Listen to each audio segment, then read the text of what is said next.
Welcome to Speakers Bank Podcast, Our Voices, Our Views, Disability Edition. Today, we are talking about the fourth episode of our conversation with Liz today. If you will remember from the previous episode, we talked about a good care team versus a bad care team, her experiences, and her views. In the previous episode, she said that in the end, communication is important for us to get the better and quality services. Because if we don't reach out to others, they won't know what type of services or support that we need. And also, with our conclusion last time, happiness comes from the heart, and who are we to judge? So in the end, today, my name is Genevieve, and I'm from the JTI podcast team. So I welcome you all on our fourth episode, entitled NDIS Beginnings and Her Point of View. Hello Liz, how are you? Good, thank you. That's great. So welcome to Speakers Bank once again with our fourth episode in the running. And also I would like to thank you for participating in this podcast interview. And now that we're on our fourth episode about the NDIS beginnings and your point of views, so we would like to discuss more on that. So before we proceed, can you tell us something to our viewers and our listeners? Who are you that you are willing to share? Hi, my name is Pangestu. I'm from Indonesia. I live in Nobapak with my husband and my son. Alright, thank you so much for that. And to start with our podcast interview, can you share with everyone who are listening us to a moment, what were the changes that occurred in your life? Like to your close friend or acquaintances when the NDIS was introduced? What is affect me? Mm-hmm. The NDIS, you mean? Yes. Or what I know about NDIS? Yes. So in the end, it's all about what were your point of view when the NDIS began? Okay. Mm-hmm. That's the NDIS began. I think it's I remember it's about 2012 or 13. Mm-hmm. I know NDIS from the social media, and then I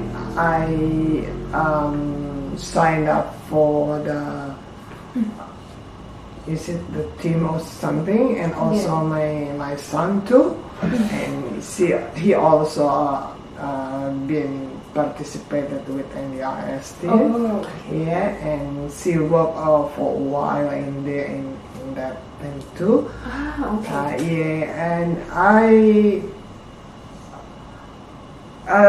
my OT they introduced me to NDIS program. They make the plan or thing like that, and then I've been approved by NDIS is 2017 after I got the cancer. Yeah. Yes. Well, were there such like huge paperwork to be done and processes? We have to what our job, what our need, and everything, and we have to write it as much as we can, and then I think and they decided what they think that we need from them. So yeah. Yeah, so being part in the NDIS, they have these so-called NDIS plans, right? Yeah.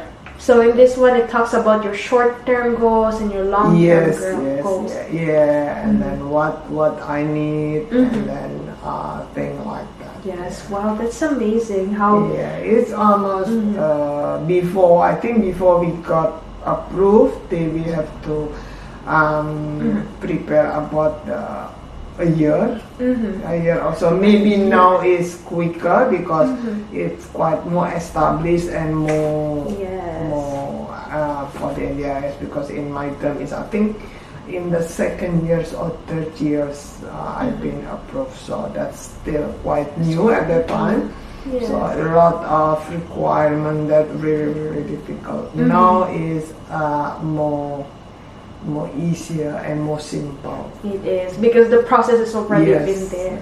So regarding your acquaintances or your close friends who knew, how were they introduced with NDIS? Do you have like information about that? for my friend, they know same with me that, but because now NDIS already exists, when my time is not yet, we just propose to government, I think, yeah. But now I think on TV there are a lot of news about NDIS. We got the minister of NDIS, and it's really easy to get information about that. But most importantly is, I think, if you have in a health system, so you got the physio, you got the OT, you got the social worker, they in that area health system, I think that's move from there, and they will know what we need. So yeah, so it's with these medical and medical health professionals that helps you connect with the NDIS. Yes. Oh, and they did a referral for you as well, and your friends. Yes. Oh, okay, that's amazing. So regarding that one, how was the NDIS introduced here in Victoria? Like, was it broadcasted in the news, published in the papers, or were there people reaching out to each and every house? I think that a lot of in paper and with the news, not that much, but with the social media is huge. Yeah. For example, if you got the, I don't know, I don't play with Instagram or something like that, but from Twitter, from Facebook, yes, that a lot of information about that. Yeah. So you're saying that they're more on the social media aspect. Yes. Wow, how NDIS are. Yeah. Because in I think if on TV, that's so much thing they have to address, so that's not much time. The budget. Yes. Social media is everywhere. Facebook, I think, is almost every day they've got about NDIS in every way. Yeah, just like saying it in the click of the hand. Yes. The finger is broadcasted all around. Because once you read that, is every time you got that. Yes. Wow. Alright guys, if you don't know how to reach out with the NDIS, just go to your social media, type NDIS, and they'll be there. Yeah. A lot of information. Yes. So in regards to that, were there any barriers you noticed or experienced as you started in your NDIS journey? What do you mean? Like challenges that occurs with the NDIS as they still started in Australia. Were you having a hard time connecting with them? How were the processes? I think that once you get in, maybe to get there is a bit time, a bit hustle, a lot of paperwork, a lot of kind of interview and make a plan, thing like that. But once you get there, you get it. They can reach us time by time, and then the plan is yearly, maybe 2 or 3 months before that the support coordinator will contact you because we have to make another plan for the next year. So once you get it, you will know what to do. Yeah. Especially if you have the really good support coordinator, really good OT, they know what you need, because not all support coordinator and OT like that. They sometimes they just wait us to ask them. Because I have a friend, they said that I got nothing from NDIS, and I think, what?